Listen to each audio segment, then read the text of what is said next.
Hello again, everybody. Welcome into HBCU Huddle. I am CJ Hurt. Follow me on Instagram at new_conradicalness. Joined alongside, as always, by Mike. Follow him on Twitter at MyMikeCheckMin. Mike, what's going on, man? Hey, man, everything. I can't keep it organized right now. It's like, and I don't say this lightly, man. It's one of those things where my attention is just all over the place when it comes to everything that's going on. But I know we got a great show. We both stacked up with the hoodies. We're in the warm, the warm. We feel warm right now in these HBCU Huddle hoodies, and we're loving it right now, man. So looking forward to another great show. You didn't tell me we were wearing the away hoodies. I came in the home hoodie. You came in the away hoodie. But see, that's because I saw you on your show earlier today, and I was like, all right, that reminds me. Let me go ahead and rock the thing. So we couldn't come in on the same one. We got to show the people we can expand. Are we not a team, Mike? We're a team. Are we not a team? We're a team, but we have expansive. Solid colors. Yeah.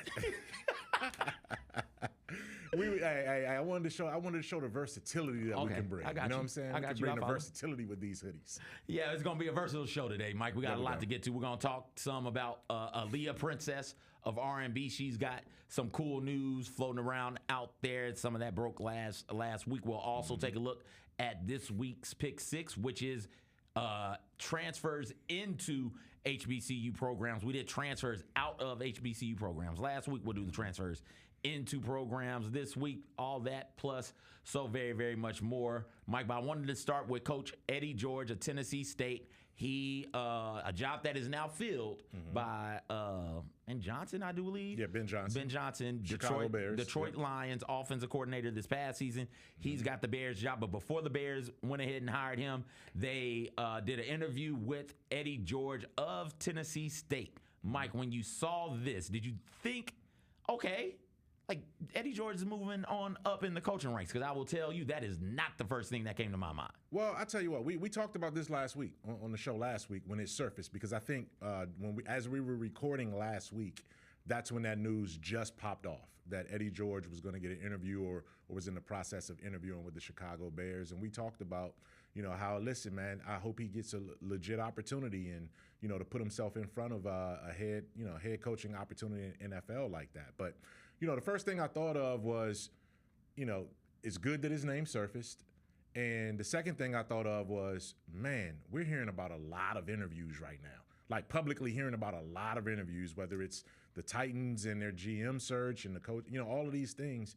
And there's a reason why we're hearing so much about it, because I think some of it is just about show, unfortunately. Mm-hmm. And that was my thought. Not saying that Eddie George isn't deserving of that type of an opportunity, because hell, listen, if you're one of the best NFL players of your particular era, and you've had some success in other aspects of football coaching in particular, give the man a legitimate shot, a legitimate look. But this felt more like a Rooney Rule type of thing, where the Bears knew who they wanted. They wanted Ben Johnson. They knew they could get Ben Johnson.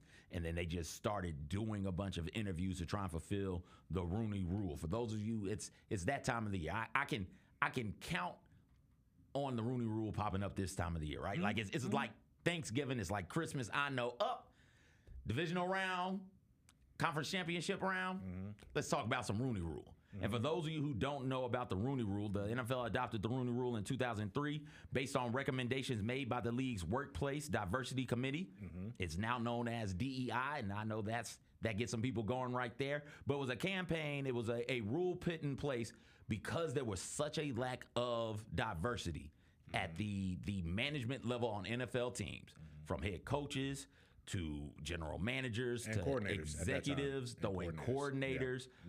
At that time, they came up, the NFL decided, hey, we're going to do this rule. The Rooney Rule aimed to increase the number of minorities hired in head coaching, general manager, and executive positions. And then it's gone through some changes here recently to try and do a better job of that. There are compensatory picks now for teams who lose a prominent position that a minority is holding, right? So if you have a black executive and that junior executive, and that junior executive ends up coaching or becoming an executive at another team, you get a third-round pick, a compensatory third-round pick. So you already get one. You end up with 2 third-round picks.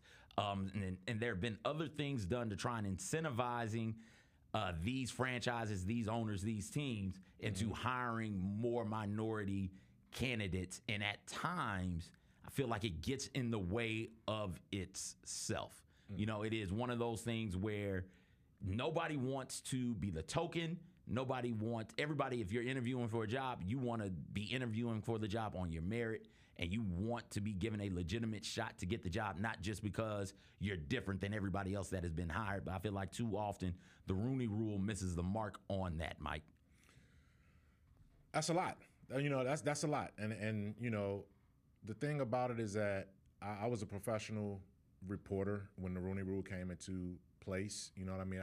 I've known guys that have gotten jobs because of the Rooney Rule, and I've known plenty more of who didn't get jobs as a result of, you know, going on these interviews and feeling like they were just going through the motions, right? Let me first say this. The rule is named after Mr. Rooney, whose ownership of the Pittsburgh Steelers is one of the most remarkable, diverse field, compassionate ownership of any NFL team that I've ever seen, any franchise that I've ever seen.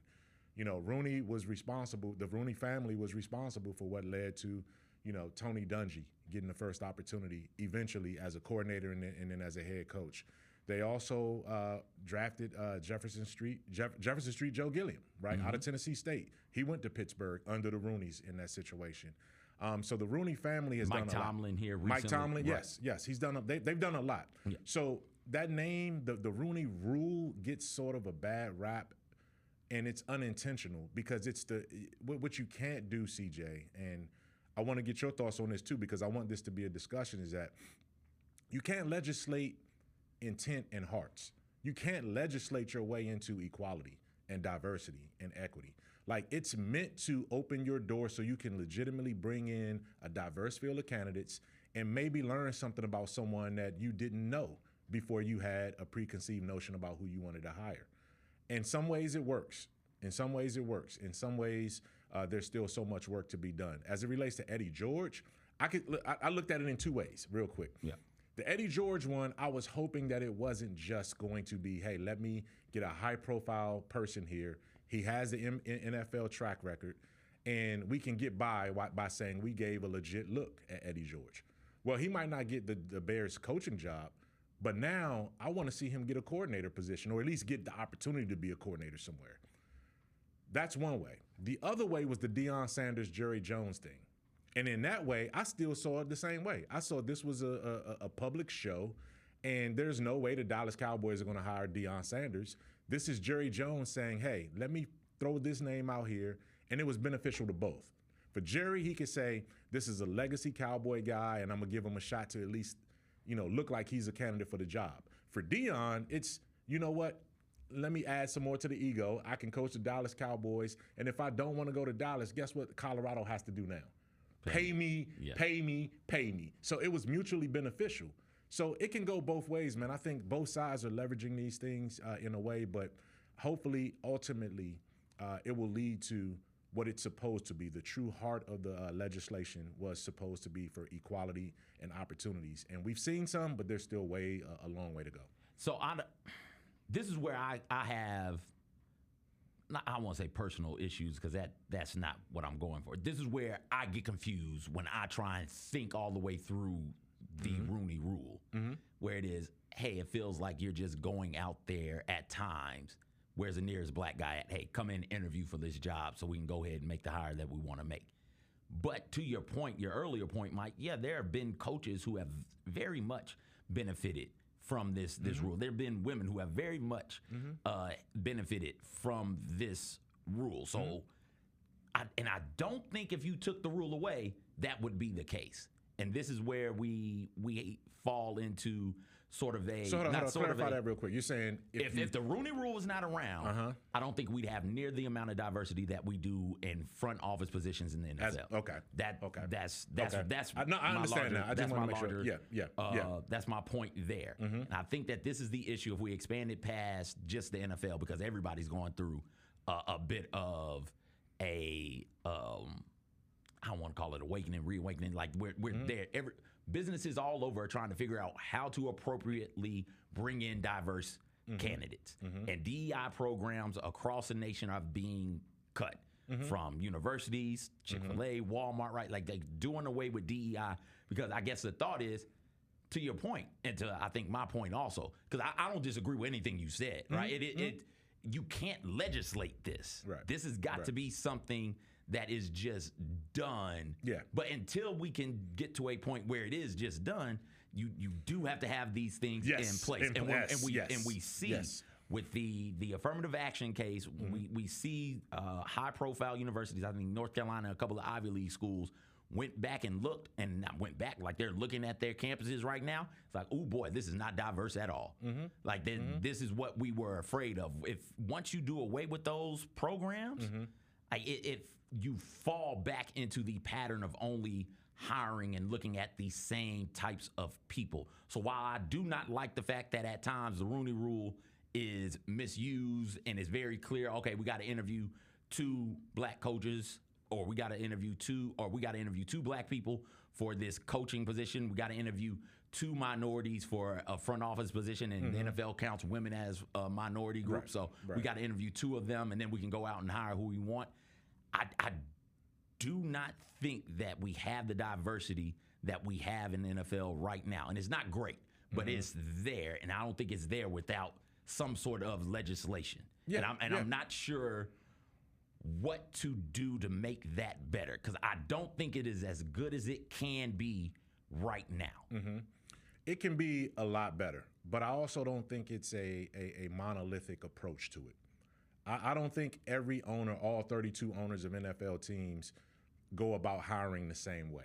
I think some owners are far more open-minded and want to do the right thing and are willing to say, hey, my staff has this candidate in mind, but we still are going to conduct 7 interviews, and we need to bring in 7 other people to make sure that we didn't miss anyone. And you open up the door and say, okay, let me talk to more people before we settle on that person.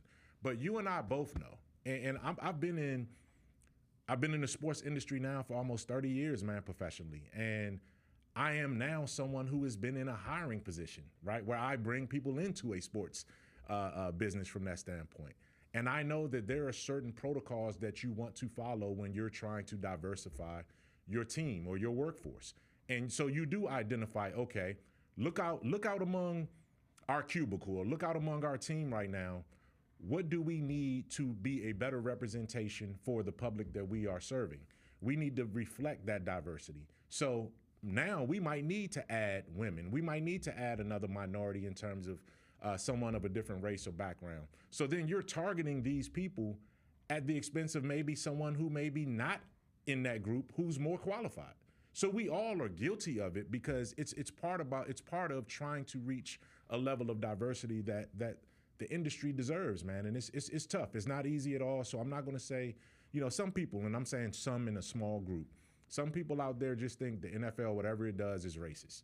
Like, the NFL has it out for black people, and black coaches are getting fired, black GMs are getting fired. They don't get it.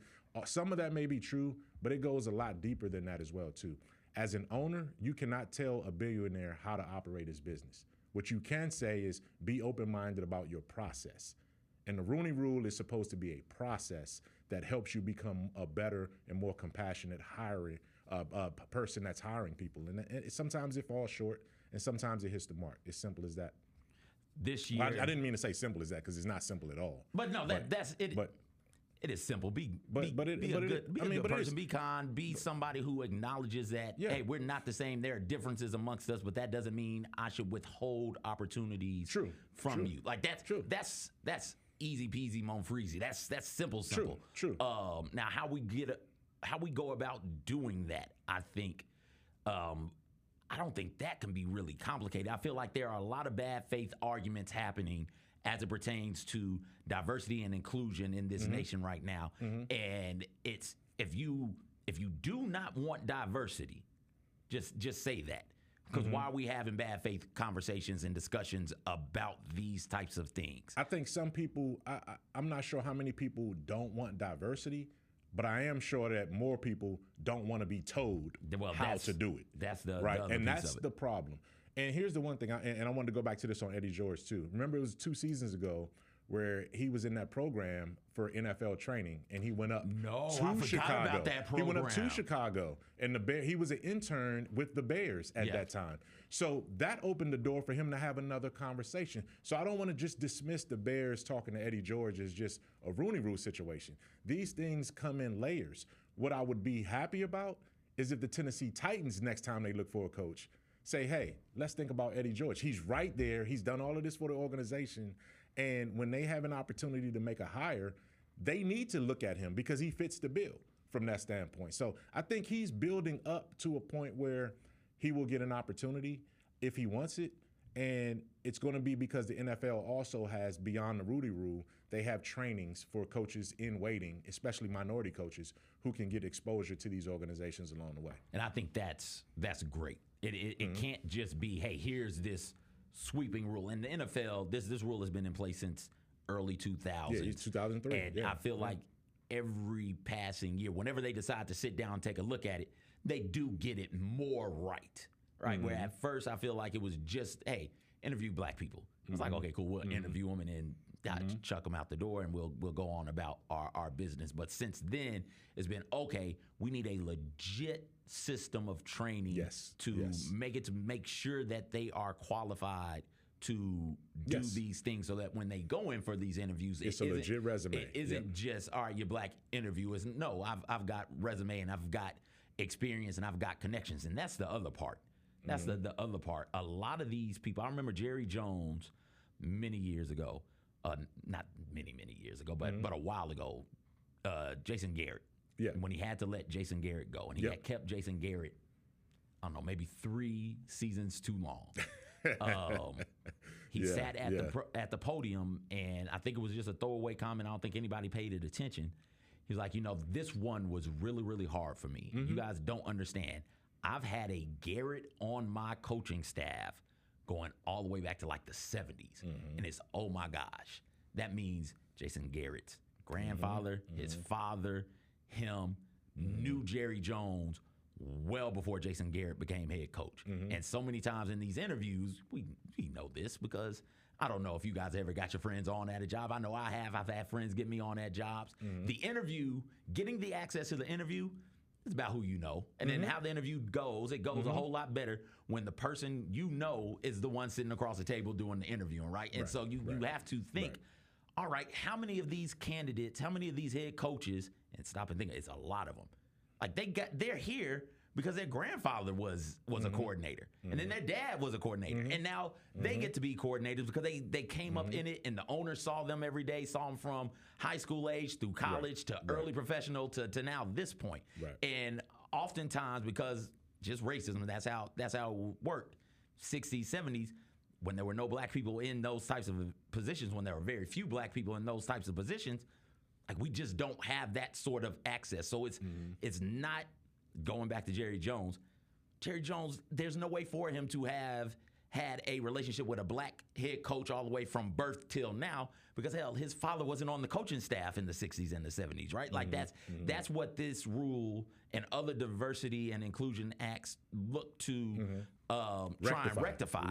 Where it is, okay, I want to call it a good old boys network because that carries a negative connotation, but you know him because you knew his father and your father knew his dad and so on and so forth. I don't have that same leg up. I don't have that same opportunity. So how can we balance this out? In that particular field, yes. But that's the way humans operate. Right. No matter where you are, right? Like no matter what business you're in, any business that anybody would own, you go with familiarity first and foremost. And so, but you also got to step back though, and you got to say, okay, how can I get better? What is the best version of my business? And it's not just what I think it should be. It's what society. It's what's right. And like, it's my way or it's the right way. My way can be the right way, but sometimes I got to get my way to become the better way. And I think that's you make a great point. Jason Garrett the Garrett family goes all the way back with Jerry Jones, and so he felt comfortable with that family. If I own a business and my partner and the people I get into this business with, I'm going to look out for their sons and their grandsons, particularly if they want to be in part of this business because I know them, right? Chances are they may be the same color I am. That doesn't mean that I'm exclusive or racist. That just means that that's what I'm comfortable with. But I also have to look out in my public and say, look, is my business reflecting the best morals and ethics of this industry? And then that's when you got to have a hard look in the mirror and say, what do I need to change about me? And I don't know if enough owners are ready or have ever had to face that kind of internal question to operate their business in a more diverse way. And that's where the problem is. Vikings, Dolphins, 49ers, and Rams all have compensatory picks in the third round this year. And I do believe that means that they all have had a minority candidate get a job at somewhere else. So Dolphins, give me those teams again. Dolphins. Okay, so hold on. Stop right there with the Dolphins. Stephen Ross, a Michigan guy, right? Stephen Ross has hired Greer, African-American, as a GM, and the head coach is mixed race. Mixed race, though, but McDaniels. Yep. What's the other team? Vikings, okay. And Leslie Frazier has been a coordinator at that organization. I'm not sure who's there now and all of those kind of things, but that was an organization, too, that had a long history of diversity. Dennis, what was the coach? Dennis Green. They are who we thought we are. With the Cardinals. Right. Absolutely. But he was there in Minnesota as well, too. He was in Minnesota, the Randy Moss, Dante Culpepper, Chris Carter. You can go through, and I'm just giving those two examples, but you can go through some of these teams and realize, all right, there's some true diversity there. My Commanders, right? My Commanders made an ownership change and went straight diversity all the way through from Magic Johnson coming over to what they're doing in the front office, all the way down through their coordinators in some ways and you know, what they have on the field. So it's a pathway, man. We got to acknowledge the progress, but we also have to know that there's still a ways to go. Absolutely. Let's go to the pick six this week. Transfers into HBCU programs. I want to send a special thanks to HeroSports.com and to Sam Herder because they got everything. It's 210 transfers from FBS to FCS, Mike. Yeah. No way in hell I was going to be able to search that on my own, but HeroSports.com just has it all laid out. Yeah. Just has it all like, hey, here's the names, here's where they're from, here's where they're going. There you go. It's like, oh, great. So it's all public information at this point. Like, it's all public information, but there's so much public information. It's 210, at least 210 players transferring from FBS to FCS, and then you want to get more specific with it. You're trying to find the HBCU side of things. Like it could be. It is overwhelming, but that site made it a bit easier to navigate. So special thank you to them. Florida A&M, 12 players transferring in from FBS programs. Which is coming year? This coming year. And Mike, I went back and I looked at most of them. Yeah. I feel confident. I'm like 80% certain. All 12 of those dudes are from the state of Florida. Oh, yeah. Right? Like that makes sense. That's just how and that's smart. Yeah. That's smart. Just, hey, go where you want to go. Yeah. Go to Georgia State, Georgia Southern, go to Texas or to UCLA. Just know if it doesn't work there, you come back home. You come back home. You come back to the great state of Florida. That's exactly we have some how fun here in Tallahassee. FAMU has commitments from 12 players from the FBS. That's second most in the FCS, behind only Sacramento State, who's got 20 of them things. And they just got so that's encouraging. You know why? Because Sacramento State, if you remember, they were sort of rumored to be in the Michael Vick hiring position. But they also leaked out a story that they had the most NIL money among FCS programs, right? So if you're going to go to Sacramento State, you got a bag coming with you with that. So FAMU's not too far behind those guys. All spring, just in case you thought it was only one portal season, Mike, because I know I did. I forgot that there was a spring portal season. Oh, man. The spring portal will open up on the 16th of April, and it'll close April 25th.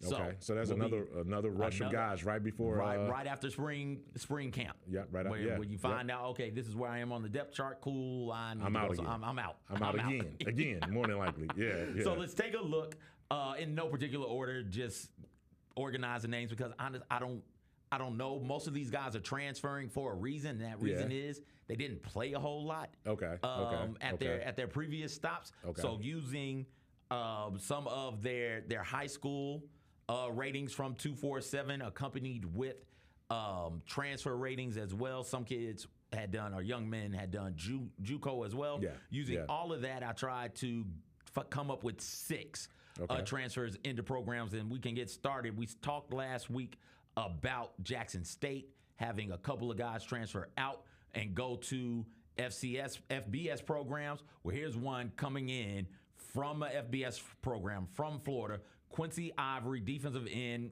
transferring to Jackson State. He's a 3-star high school prospect out of Texas. Did some JUCO time at East LA College. Was a 3rd-ranked edge rusher coming out of JUCO. Okay. So there's something there. And we've seen Jackson State have success coaching dudes up, particularly at that defensive end position, outside linebacker position, Mike. No question about it. And when you talk about JUCO years, that's 2 years at JUCO, at least 1 year at Florida. So this is an experienced grown man coming to Jackson State's front line. Jackson State keeps it rolling here. I got Kamari Rogers, defensive back, to Jackson State from Mississippi State. He 4-star defensive back. I think he was a 5th-ranked player out of the state of Mississippi in his recruiting class, in his 2022 class, out of Madison, Mississippi. Top 25 quarterback nationally. He started his career at Miami.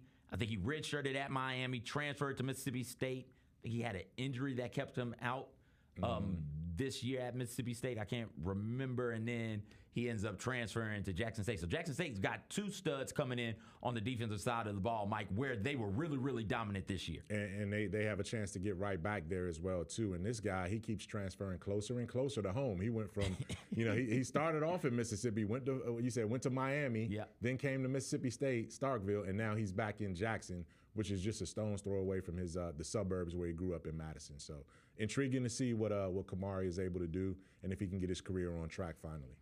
Sincere Seifula, forgive me, only read it, hadn't heard it, but Sincere Seifula, cornerback from Nashville, but he spent time at IMG. So he went to one of the football academies, ended up doing some time at Nebraska, and then now he's transferring to, speaking of Eddie George, he's transferring back to home where Nashville is, and Tennessee State as they look to continue to build on the successes of last season, Mike. Yeah, I mean, if I remember correctly, Nebraska a couple seasons ago was a much improved team. They made a coaching change there. And, again, all of these situations happen because a guy either, couldn't find his way, had some kind of issue or injury.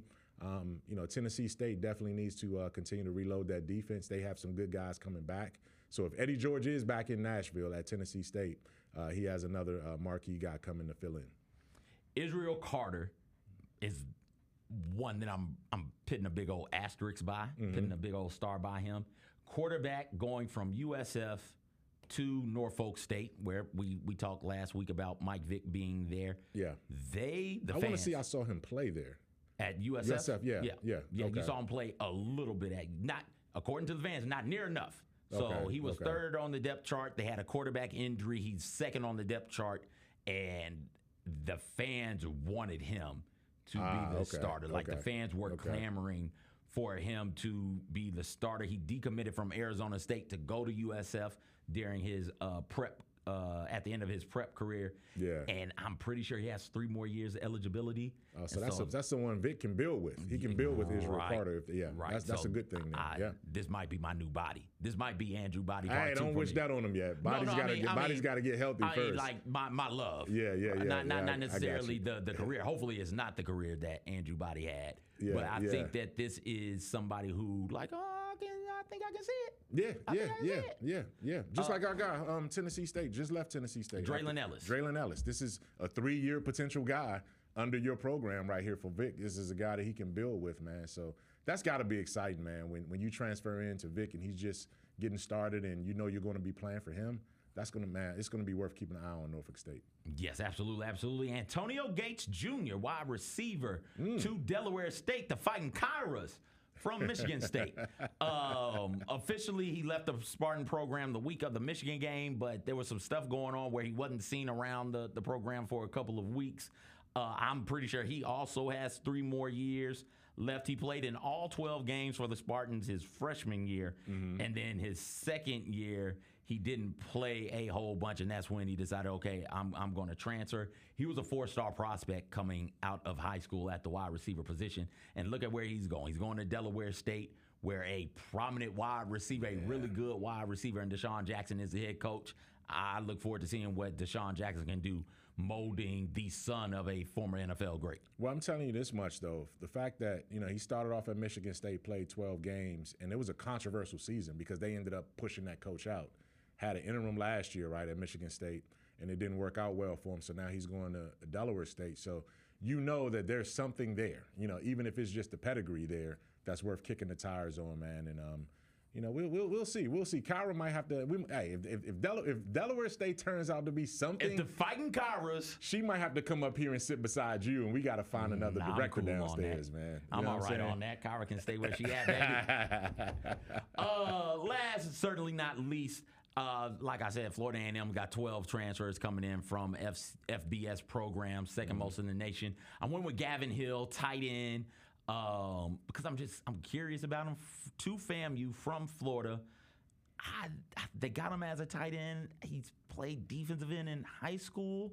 Right? Like I'm just curious to see what all happens there. But 4-star defensive end in high school, and so I'm curious to see how FAMU plans on using him. How Coach Cozy ends up using him and what that looks like. FAMU has a bunch of stud transfers coming in. This is one that intrigued me the most, though, Mike.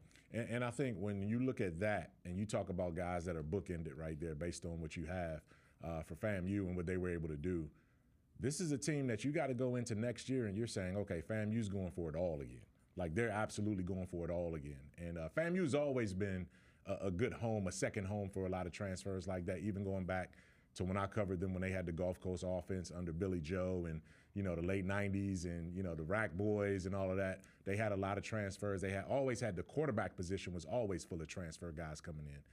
But now they're doing it throughout the roster. And this is setting up to be a potential great season for FAMU if these guys can pan out. So you're looking at Jackson State and FAMU being right back at the top of the SWAC East again. In the same division. In the same division again, man. It's going to be something to look forward to for sure. We'll see how these things turn out for spring football, because as you said, there's another portal season coming. April 16th, right after Mike. that, right after taxes. Portal's right after the taxes. hopping back open, baby. Yep. Right after you get the taxes paid, then you see what's up, man, from that standpoint, if they can retain these guys. If I left somebody off of my pick six that you think should be on there, feel free to let me know. Bottom of the YouTube we'll have to do this again in April. We'll have to do this again in May. Also, Kyra, hold on to this, because at the end of the season, at the end of the 2025 season, I think it'll be interesting to just sit back and look and see how it all worked out for these guys. Yeah. All right. And again, hit us up. Let us know your thoughts. Let Mike know on Twitter at @MyMikeCheck. Let me know on the IG at @new_ConRadicalness. Mike, our culture maker this week is Aaliyah. She's getting a Barbie doll, Mike. Aaliyah, 3-time American Music Award winner, 5-time Grammy nominee. She had 3 studio albums before she passed away. All 3 albums reached multi-platinum status. Nicknamed Queen, not the Queen, Princess of R&B. She's got a Barbie doll, Mike. That is striking great. image of her, man. Like it's down to the swoop. My sister wore her hair like that. And my sister was like, by the time Aaliyah, my sister might have been conscious when Aaliyah ended up passing away tragically in that plane crash. Okay. But this is what the Barbie looks like. It is her. Is this 1 in a million, or is this Try Again? It's one of those iconic music videos. One of those outfits. And here she is, Mike. This is nice. I like this a bunch. I might buy this for the wife. She has a nice Barbie doll collection. Yes, man. That's really beautiful. Like the way they captured her image perfectly, and she was so young, man. Like, I remember that plane crash. I remember they had just went down there to go shoot a video for her album that was coming out, and we all couldn't believe it when it happened, man. I was actually in Florida at the time, in Tallahassee, living in Tallahassee during that year. I want to say that was 2001, somewhere around there. I think it was 01. Yeah, 2001. I feel like it was 01. I'll check it. Yeah, and man, what a beautiful August 25th, 2001, Mike. Yeah, absolutely, man. What a beautiful display that Barbie doll is going to be special. And I heard it had already sold out of its initial publication or printing of it, right? Manufacturing of it in the Target stores. So they're on that second or third batch of them now, printing of them now. And man, hopefully that becomes a big time keeper, because she was such a beautiful spirit, such a young spirit, such a talent. And we lost her way too soon. Putting you on the spot, favorite Aaliyah song? There's some good ones, Mike. Yeah. See, I don't want to, and in case my wife has to listen to this, she's real big in Aaliyah. Like, Aaliyah, is she now? She was real big into Aaliyah, and so I can't go wrong here. I would say, I guess you can't go wrong with One in a Million. One in a Million. Yeah, One in a Million. No. At Your Best. Boom. At Your Best. At Your Best. That's a good one. Mine. That's a good one. At Your Best. I'm a proponent of nasty songs, so Come Over is my jam. Come Over is my joint right there. I love it. Yeah. When I was that's a good one too. When I was a kid growing up, one of the houses we stayed at, we had kids, girls, boys in the neighborhood, and we would all play or whatever. Be careful now. And we don't need. Hey, this is a family show, man. I said, you know, I ain't trying to get you arrested because this is underage right now. Come on now. They were kids. No Robert stuff going on, Mike. Calm down. Whoever owned the house, who had the deed. So we, whenever we would play, like, she would just be singing 4-page letter every single time we would go out. Freeze tag. She'd get frozen. Writing you a 4-page letter. Like, stop singing and focus on the damn game. You messing everything up, Amy. Come on, man. Like, that, the hold Aaliyah had on all of us, but particularly black girls, black preteens, teenagers in the 90s. It was astounding. Yeah. It was some good stuff. And what's remarkable about her, CJ, too, though, is that you can listen to her entire catalog today and the music still holds up. Yeah. Right. And that says something about, you know, obviously her producer and the controversy that surrounded R. Kelly. He was such an amazing musician and producer, but you know, that music still holds up really well to this day. And you know, again, there was no replacing her. There's no replacing her. No, and then the Aaliyah I like the most is the Aaliyah that got with Missy and Timbaland, right? Like that's the Aaliyah. That was at the end. Like, and speaking of Missy, that was at the end. You know, she's coming down the river beat. Yep, I saw that. Missy, I saw that on your show, Missy, man. I saw that on your show. Public Enemy, yeah. Busta Rhymes, Mike. Yeah. Ludacris. It's some good people coming down. It's an amazing show, man. It's an amazing show. I'm looking forward to it. I'm looking forward to that. Yeah, absolutely. I'm looking forward to talking to you again next week, Mike. Well, we'll be talking again on Grizbeat, which you guys is a Grind City Media subsidiary. Be sure to check Grizbeat out every Wednesday live, 2 p.m. on the Grind City Media app and on the Grind City Media YouTube channel as well. So I'm going to talk to you like momentarily. Now. I look forward to talking to you again next week. I look forward to you guys joining us next week as well right here in the Built for Tough studios. That does it for HBCU Huddle. For Mike, I'm CJ. Everybody take care.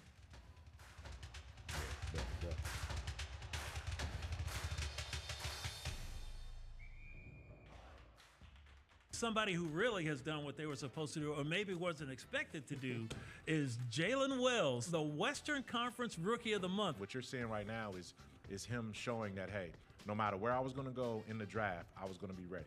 Hey, Grizzlies fans, be sure to tune in to Grizbeat, where the panel and I break down all things Grizzlies and take a look at the rest of the NBA as well. The show is live every Wednesday, 2 p.m. on YouTube at Grind City Media and the official Grind City Media app.